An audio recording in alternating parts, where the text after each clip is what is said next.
Welcome, ladies and gentlemen, to my first board game review, where today I'm going to be reviewing Coup by Indie Boards and Games for between 2 to 6 players. It's a game of deception, and it has sexy sci-fi lady on the box. Let's find out what it's like. So, inside the box, and it's a beautifully small box as well, you have a tiny instructions, because who wants to read? You have coins for monies, you have character cards, which I'll explain in a moment, and you have your player sheets. So all of your lovely players get a player sheet. Every lovely player gets 2 coins. 2 coins for you, 2 coins for you, and you, Mr. Robot, and you, and every player gets 2 characters. And in these characters, this is where the game lies. Okay, so before I get too deep into rolls, I'm just going to tell you the way the turns go. So, on your turn, this is Mr. Demon's turn, he can do any action shown in his sheet. He can do income, which is taking 1 coin. He can do foreign aid, which is taking 2. He can do a coup, which is if he's lucky enough to amass 7 coins, he can spend them to murder another player's character. And when that player character is murdered, he's just dead, he's gone, he's out of the game, he sits there as a sign of weakness and death. Oh yes, this game has elimination, because if this little Mr. Robot loses his second character, he's out, he's just gone, he's just done. So that's what cooing is. Equally, he can say, my Duke takes 3 coins foreign aid, or he can say, my assassin assassinates you, Mr. Duck. Or he can say, my ambassador is going to take a couple of cards from the spare pile, and I'm going to swap around my characters so nobody knows what I have. Or he can say, my captain's going to steal 2 coins from you, Mr. Duck, because he's already killed the robot, he's just after Duck now. And he can finally say, my Contessa, she does nothing.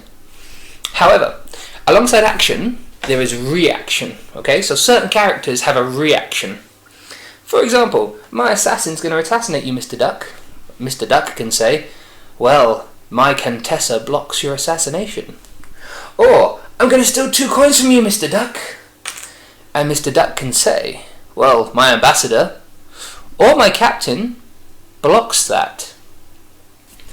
And that's the game. The game is literally bluff, because he might be lying, he might not have an assassin, he might be lying, he might not have a Contessa. Neither of them might have captains to steal or block from each other. And at any point, any decision you make, so, my Duke's going to take 2 from the middle. It can be challenged by anyone around the table. It's this ability to challenge that really makes the game sit on a knife edge, because everybody knows there's exactly 3 characters of each in the game. So Mr. Demon takes 3 because he's got a Duke, and everyone's like, oh, it's fine, we'll just let him go. Mr. Robot takes 3 saying he's got a Duke, and everyone's like, well, it's 2 Dukes out. But Mr. Dog knows he's got a Duke because he's actually got one hidden under there. And then Mr. Duck goes, I'll take 3 because I've also got a Duke. And at this stage in the game, Mr. Dog is like, what? No! How can you have a Duke? I have the Dukes, they've called Dukes. But do I call? Because is Duck lying? Is Robot lying? Or did Demon lie? I just don't know. And it's that tension in every action, because then it's Mr. Dog's turn and maybe he takes 3 because he's got a Duke, but maybe originally Robot did have a Duke and he's seen it and he's dumb enough to call him on it, and then he has to reveal his card, he has to show if he has a Duke. And he was lying all along, he doesn't have a Duke. He puts his money back and he's lost a life. He's only got 1 left now. 1 life. And then he's out of the game, because the game has player elimination. And say the games go on a bit and Demon gets lots of money and decides to coup Robot Man and take out 1 as well.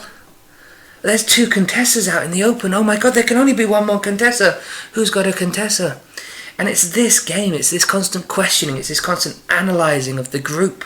And the group works well. You can have 3 players and it's like fighting in a cupboard with some knives.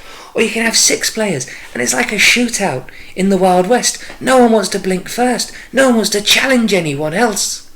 It's just tense and exciting, and the games last about 15 minutes.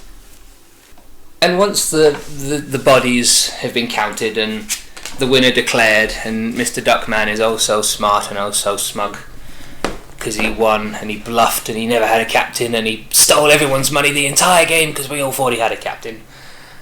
Well, after it's done, you just want to play again, because it took like 15 minutes and it was really fun, and you got outsmarted, but you want to outsmart the next guy just as well. And maybe this time you'll get an assassin in your hand and a duke, but you want to bluff and pretend you've got an ambassador, and you're like, no, my ambassador blocks that. You get someone steals from you early on and you're like, no, my ambassador blocks it, and no one's going to stop you. But what if they do? What if they ask you if you've got one? Coup asks, do you have the guts to play me? Are you brave enough to look your friend dead in the eye and say my captain steals your money when you've got a Contessa and a Duke under there? Or are you going to call an assassination when you don't have an assassin, but you've only got 3 coins and he's got 7 and he's going to coup you next time anyway? Is it desperate? Are they going to spot it? Or maybe you see it 3 turns earlier and do it before then and no one thinks to question you. But then they say they've got a Contessa. Do you let your assassination go? Do you waste that money? Or do you go for it anyway?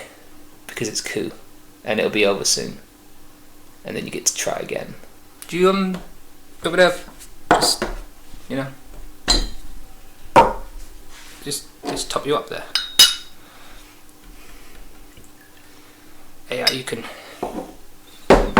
enjoy that, can't you? You can. Yeah, good. Don't get tipsy on me now. The game isn't without its flaws, and I have glossed over a couple of different rule sets that kind of need to just be clarified.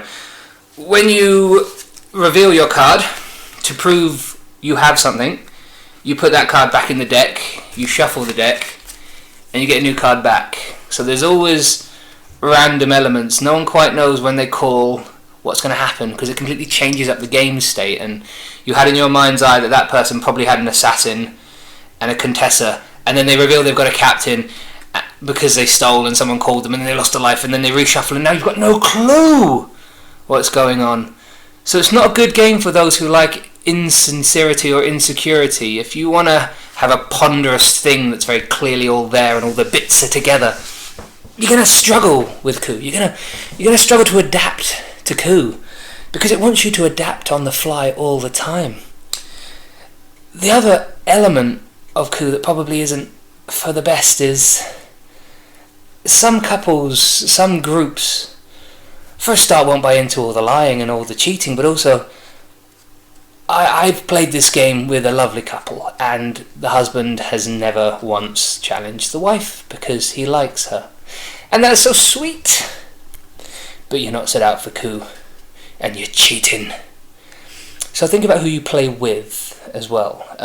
By the way, the wife can totally screw over the husband, and it's fine. But think about who you play with. Think about your group, and if it's a group that loves like hidden roles and quick turnarounds and outsmarting each other and just being sharp and on it, and if you want to get people in that mood for something that's a bit more engaging, I guess, or a bit more exciting, Coup's great. But if you've got some people around who just want to sit and enjoy and chill and like each other's company and not worry, Coup is not going to be for them. It's going to stress them out. It's going to be tense. It's going to be exhausting. Play Carcassonne instead. What? No, I don't have any other board games in my collection. You're the only one for me, girl.